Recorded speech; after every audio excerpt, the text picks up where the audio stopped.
Alors donc, Matthieu chapitre 5, nous étions rendus au verset 13. Et on va parler donc un peu aujourd'hui de nos choix devant les paroles ou les vérités de Dieu. Alors au verset 13, je veux t'encourager à considérer aussi, comme on l'a vu la semaine passée, ici, Jésus, il est sur une montagne et surtout, d'après le verset 1 et 2, ses disciples se sont approchés et Jésus enseigne ses disciples. Mais en même temps, il y a la multitude, il y a la foule, il y a le peuple qui entend, qui écoute. Mais premièrement, il parle à ses disciples, des gens qui ont reconnu Jésus comme le Messie et qui veulent essayer de le suivre. Donc, au verset 13, il leur dit, « Vous êtes le sel de la terre. » Évidemment, cela ne s'applique pas à tous les êtres humains. Mais premièrement, et en réalité, seulement, cela s'applique aux disciples de Jésus, les gens qui ont l'Esprit de Dieu en eux, qui sont nés de nouveau. Vous êtes le sel de la terre. Mais si le sel perd sa saveur, avec quoi le salera-t-on? Il ne vaut plus rien qu'à être jeté dehors et à être foulé aux pieds par les hommes. Alors, nous connaissons un peu les propriétés ou l'utilisation, les avantages du sel. Et oui, ici même, on a le mot « la saveur ». Hein? Nous utilisons le sel pour donner un certain goût, un bon goût aux aliments.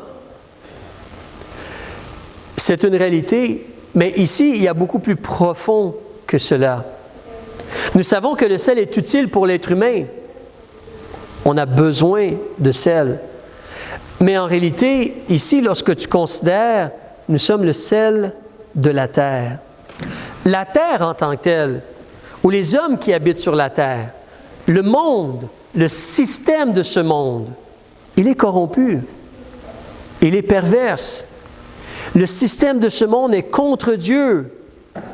Le système de ce monde est plutôt esclave du péché et le diable a comme son royaume. Le système de ce monde, il est contre Dieu, contre les vérités de Dieu, contre la parole de Dieu. Ça, c'est le monde. Nous, les disciples de Jésus-Christ, nous sommes dans ce monde présentement et nous sommes appelés à être le sel de la terre. Oui, le sel a un goût si le sel perd sa saveur. Comme il dit, si le sel ne fait pas ce qu'il est supposé de faire, il ne sert plus. Et donc, on le jette dehors et on peut le fouler aux pieds. Tu as probablement remarqué, lorsqu'on lit surtout la parole de Dieu, la Bible, on remarque que le goût un petit peu qui est mentionné. Dans le livre de Job, on te parle d'un blanc d'œuf qui n'a pas de goût. Mais dans la parole de Dieu, surtout lorsqu'on nous parle de sel, on met un emphase sur deux réalités de l'utilisation du sel par les êtres humains. Premièrement, en réalité, le sel peut servir pour purifier ou pour guérir. Je ne sais pas pour toi, mais plus qu'une fois dans ma vie, j'ai entendu des médecins, oui, vraiment des médecins, là, pas des gens sur l'Internet, mais un médecin en personne que j'ai été voir dans un hôpital ou une clinique médicale, un médecin me dire « Ah, monsieur, vous avez un mal de gorge, vous avez la gorge un peu rouge, mais ça ne nécessite pas d'antibiotiques ou rien. Gargarisez-vous la bouche avec du sel, avec du sel. Et ça va aider à guérir et tout cela. » Le sel peut nettoyer, peut purifier, peut aider à la guérison. Je ne vous dis pas qu'il faut prendre du sel pour guérir de toutes les maladies. D'accord? Comprenons-nous. Mais dans la Bible, on nous parle aussi de nettoyer avec du sel. Donc, le sel peut nettoyer, guérir ou purifier. Mais le monde, le système de ce monde, cette terre, elle est sale, elle est corrompue et elle a besoin d'être purifiée, d'être sauvée. Et nous avons la connaissance du sang de Jésus-Christ qui lave les péchés. Mais le sel va servir à laver, à purifier. Le sel a aussi une autre utilité dans la parole de Dieu. On nous en parle beaucoup. Le sel va servir à préserver les choses. Nous, on utilise un peu moins cela parce qu'on a les congélateurs, les réfrigérateurs pour garder les choses à une certaine température. Mais encore là, dans les conserves, souvent il y a une haute quantité, une très grande quantité de sodium, de sel. Alors, vous pouvez regarder justement sur les conserves, des fois on vous dit 25% moins de sel que notre recette originale ou quoi que ce soit. Alors, le sel est utilisé pour le goût et pour la préservation des choses. On va saler du poisson des fois pour le préserver. On va saler des aliments, de la viande pour préserver. Alors, on est le sel de la terre. Nous, en réalité, on a été nettoyés par le sang de Christ. On est pur, on essaie de marcher dans la droiture, dans la pureté, selon les vérités de Dieu. Et nous sommes supposés d'aider à préserver la terre, le monde, le système de ce monde, de préserver de la corruption. Donc, nous avons une responsabilité. Nous devons donner le message de l'Évangile, mais nous devons vivre selon la vérité de l'Évangile. Nous devons donner les paroles de Dieu, mais vivre selon les paroles de Dieu.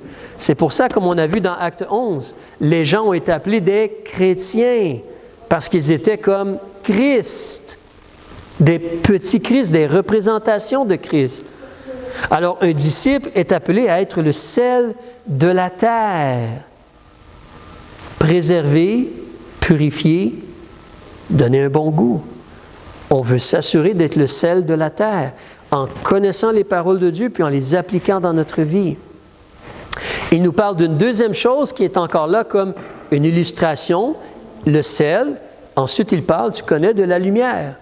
Il nous dit aussi au verset 14, « Vous êtes la lumière du monde. » Il parle à ses disciples, il ne parle pas à tous les êtres humains. « Vous êtes la lumière du monde. Une ville située sur une montagne ne peut être cachée. » C'est un fait.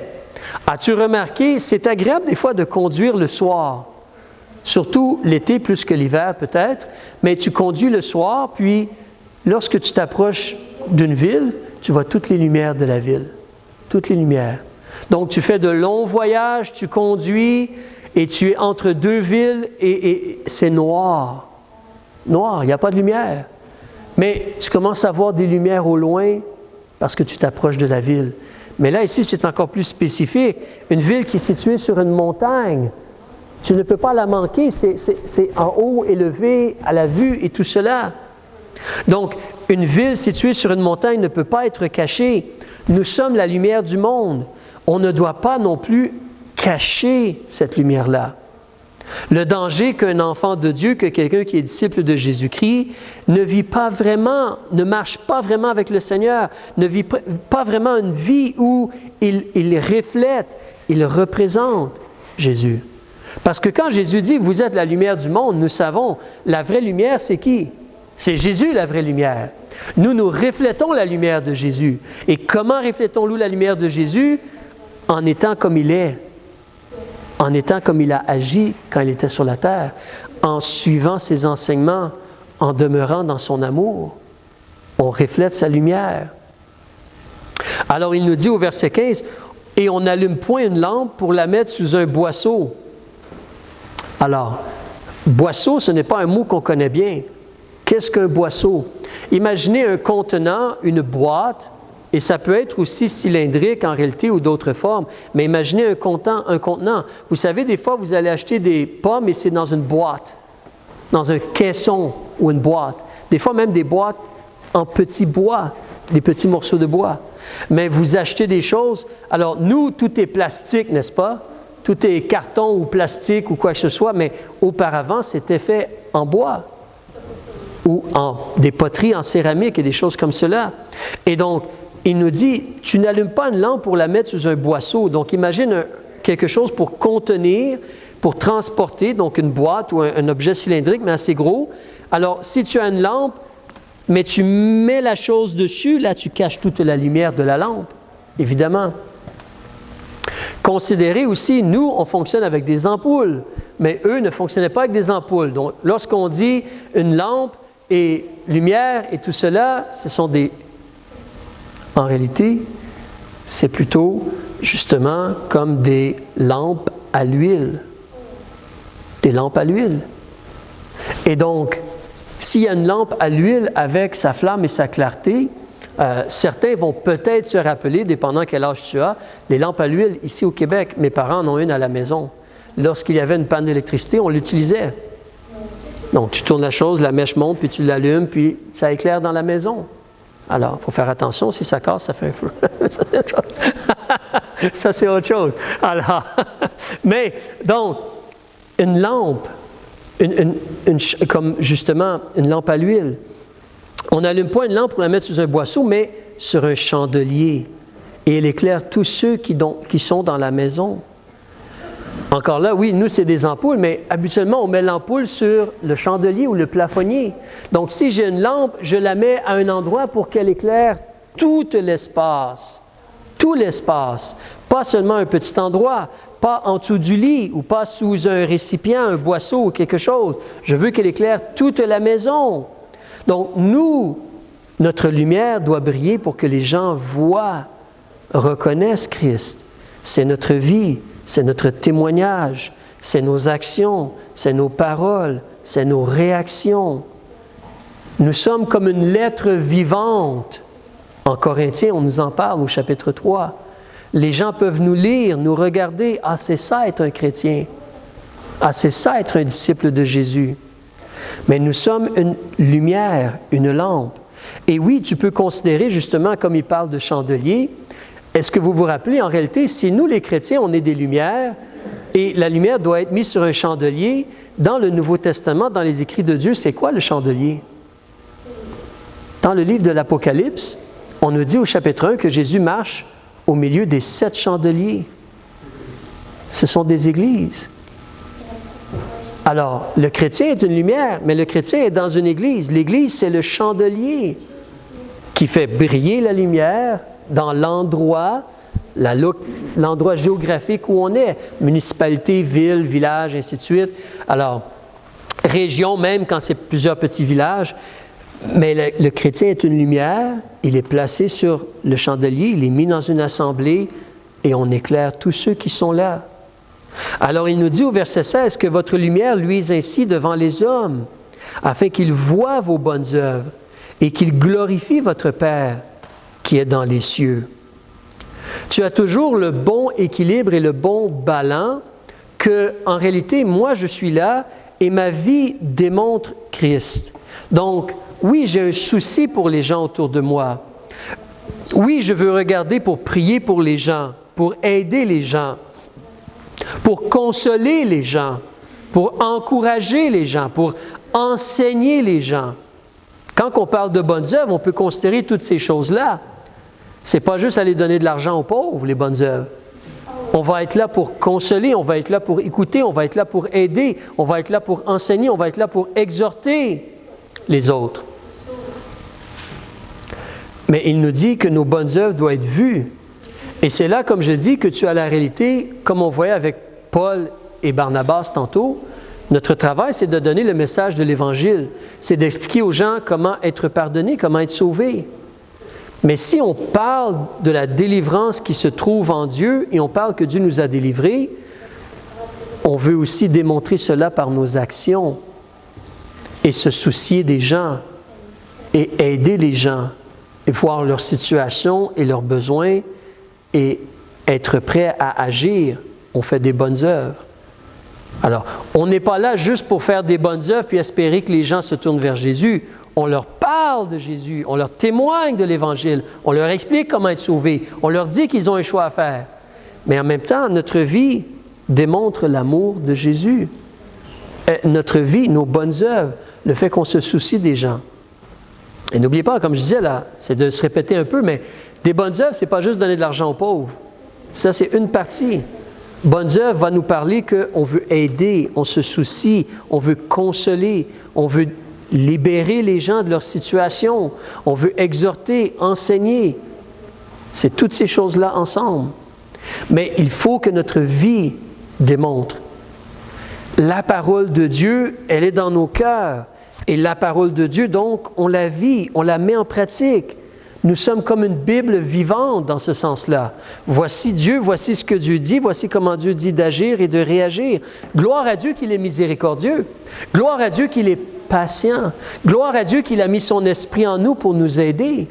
Mais Jésus nous dit, vous devez être le sel, vous devez être la lumière, vous devez avoir des bonnes œuvres. Et ça, c'est pour attirer les gens, c'est pour mener les gens vers Dieu. Comme il dit, votre lumière, elle luit devant les hommes, et votre témoignage et vos paroles de l'Évangile. Comme ça, ils voient vos bonnes œuvres, ils glorifient votre Père qui est dans les cieux. Et ils sont prêts à écouter le message. Continuons au verset 17.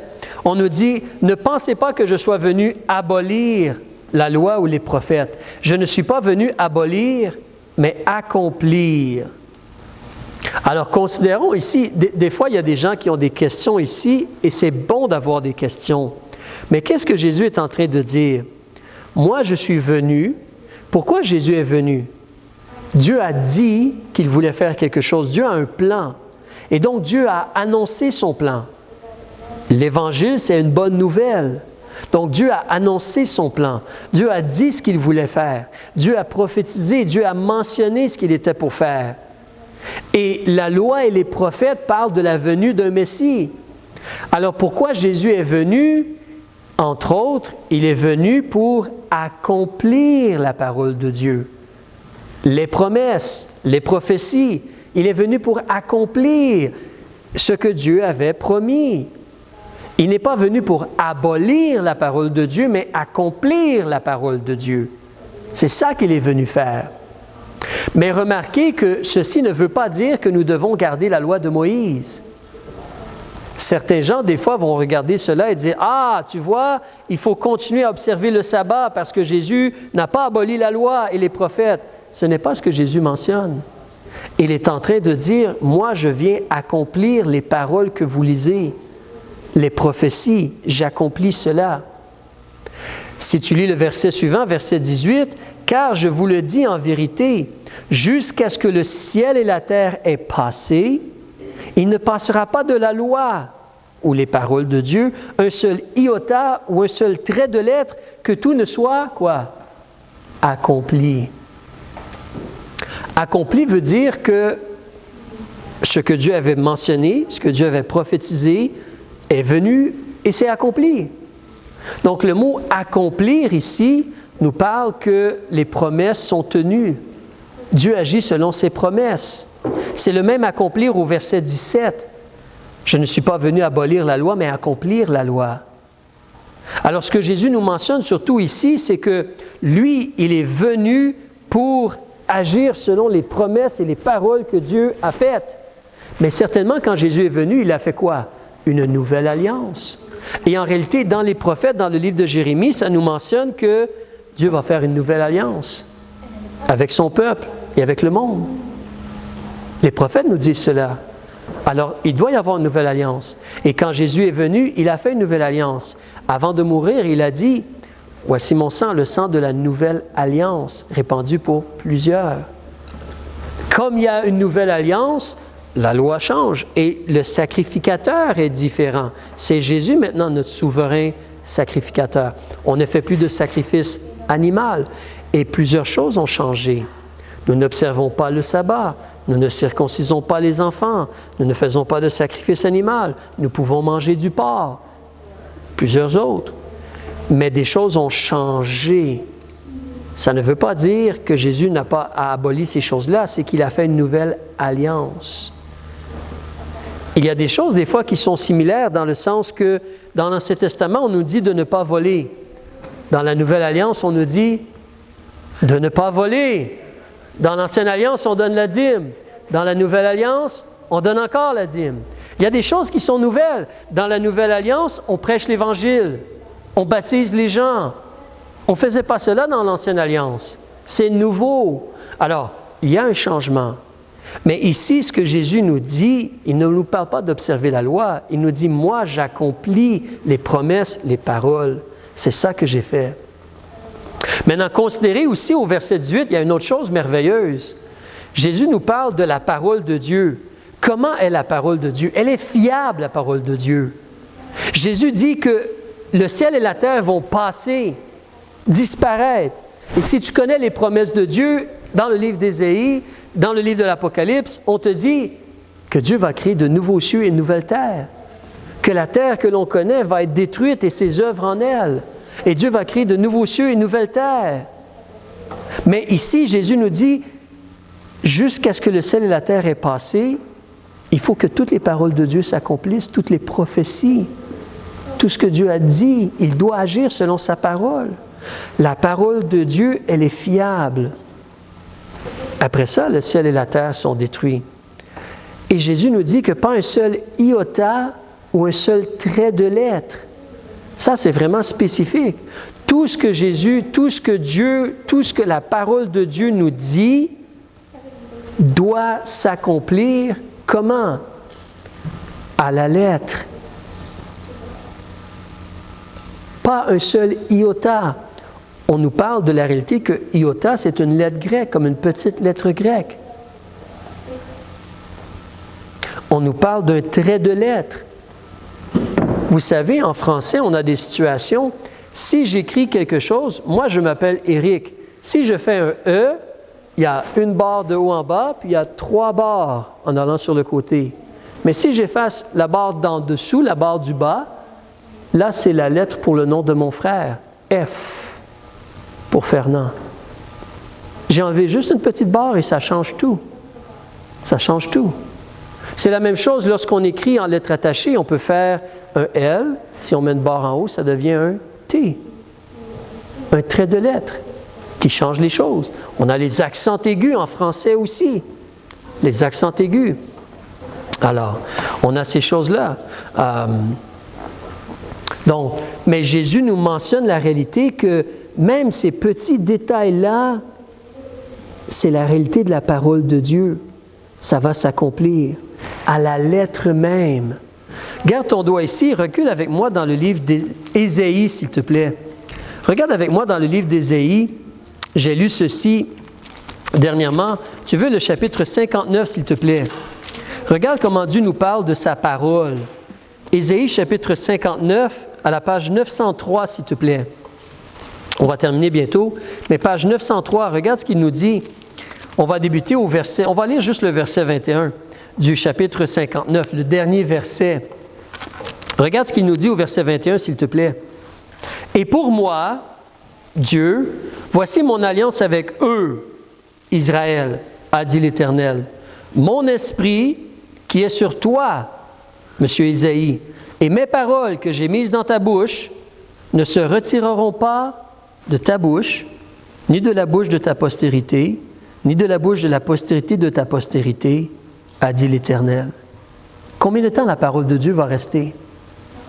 Pour toujours. Elle est éternelle. Ici, on voit la réalité que Dieu préserve sa parole pour les générations futures. La parole que Ésaïe a dite, elle va être là pour les autres générations pour qu'ils l'entendent. Dès maintenant et à jamais, a dit l'Éternel. C'est dans la même réalité de ce qu'on parle présentement. Vous vous rappelez quand je vous ai montré les feuilles avec des mots qui manquent dans les Bibles modernes? Là, il y a un danger. Là, il y a quelque chose de vraiment sérieux et de mauvais. Mais la parole de Dieu, elle a été donnée et elle est passée de génération en génération. Et Dieu est à l'œuvre. Et Jésus nous dit que pas un seul trait de lettre, pas un seul iota. La parole de Dieu doit s'accomplir à la lettre. C'est pourquoi la parole de Dieu, on l'a à la lettre, comme on dit, au mot. Le trait de lettre. Si c'est un pluriel, ça doit être un pluriel. Si c'est un singulier, c'est un singulier. Ça fait une différence. Ça fait une différence. Et donc, on veut faire attention à cela. La parole de Dieu, elle est fiable et bonne. Revenons en Matthieu chapitre 5 et on va terminer. Regardez le verset 19, s'il vous plaît. En Matthieu chapitre 5, avant de terminer. Matthieu chapitre 5, verset 19. Alors Jésus dit, « Celui donc qui aura violé l'un de ses plus petits commandements et qui aura ainsi enseigné les hommes sera estimé le plus petit dans le royaume des cieux. Mais celui qui les aura observés et enseignés, celui-là sera estimé grand dans le royaume des cieux. Là, on parle encore de la parole de Dieu. La parole de Dieu, prendre garde à la parole de Dieu pour vraiment la mettre en pratique dans notre vie. Ici, on va détailler le plus petit des commandements ou des enseignements de Jésus. Il y a plusieurs enseignements ou commandements de Jésus. Nous savons, Jésus a dit dans Jean 14, verset 15, « Si vous m'aimez, gardez mes commandements. » Mais Jésus nous dit, si tu violes l'un de ces plus petits commandements, puis tu enseignes les autres, « c'est pas grave, tu n'as pas besoin de le faire. Tu n'as pas besoin d'agir comme cela. » Tu enseignes aux autres de ne pas obéir à ce petit commandement que Jésus a donné ou que Dieu a donné, tu vas être estimé petit dans le royaume des cieux. Remarquez que ça ne dit pas « tu perds ton salut ». Remarquez que ça ne dit pas « tu n'iras pas au ciel ». Non, nous sommes sauvés et justifiés par le sang de Jésus. Mais dans notre vie de tous les jours, nous voulons prendre garde à la parole de Dieu et l'appliquer dans notre vie. Nous rencontrons des gens des fois qui disent « Ah, moi je suis un disciple de Jésus ». Mais vous avez déjà entendu l'expression « couper les coins ronds » hein? Donc, on parle de cela des fois en français ou en québécois, « couper les coins ronds ». Bon, Jésus dit de faire cela, mais moi je le fais comme cela à la place. C'est plus rapide et efficace ou quoi que ce soit. Lorsqu'on se permet de laisser de côté des petites choses que Jésus enseigne, on est sauvé par la grâce. Mais on perd à court terme, on perd à long terme. On perd des bénédictions parce qu'on n'applique pas les paroles de Dieu dans notre vie. On perd à long terme parce que quand on va se présenter devant Jésus, on va être peu récompensé et être estimé petit dans le royaume de Dieu. Parce qu'on a dit aux gens, c'est pas important d'observer tous les enseignements de Jésus, juste certains. Mais à l'opposé, si tu observes et enseignes même le plus petit des commandements de Jésus, tu vas être estimé grand dans le royaume des cieux. Et il faut se comprendre, comme on disait tantôt, l'orgueil n'est pas bon. Si j'essaie d'obéir à Jésus et de suivre tous les commandements de Jésus, ce n'est pas pour avoir la première place au ciel. Ce n'est pas pour avoir la plus grosse couronne. Ce n'est pas pour cela que je fais cela. Pourquoi est-ce que vraiment j'essaie de vivre selon tous les enseignements de Jésus? C'est parce que j'aime Jésus. C'est parce que je veux faire ce qui lui plaît. C'est un peu comme si, imaginez quelqu'un qui est marié avec sa femme. Est-ce que je vous ai déjà conté l'histoire c'est un pasteur, du pasteur qui a oublié sa femme? Alors, c'est un pasteur, à un moment donné, il est allé pour mettre de l'essence dans sa voiture. Il était en voyage avec son épouse. Donc, il arrive à une station-service, il arrête le véhicule, l'éteint et commence à mettre de l'essence. Son épouse sort du véhicule et lui dit « Je vais aller au petit coin ». Lui, il met de l'essence dans le véhicule, poc, c'est fini. Il remet le fusil, il remet les choses, il ferme et il entre dans le véhicule, puis il s'en va. Il roule. À un certain moment donné, « Ma femme! Où est ma femme? » Alors, il revient, fait demi-tour et il revient. Peut-être une demi-heure de temps, je ne me rappelle pas parfaitement le temps, mais il revient pour chercher sa femme. Alors, bonjour chérie. Désolé, je t'ai oublié. Alors, mais en réalité, là, c'est un oubli. Mais imaginez un homme qui dit à sa femme, « Mais je vais t'aimer, mais juste dans ces choses-là, pas dans ces choses-là. Ça, je ne veux pas faire cela, ça ne m'intéresse pas. » Alors, mais par amour, on veut vivre comme Jésus nous demande de vivre et vraiment lui plaire.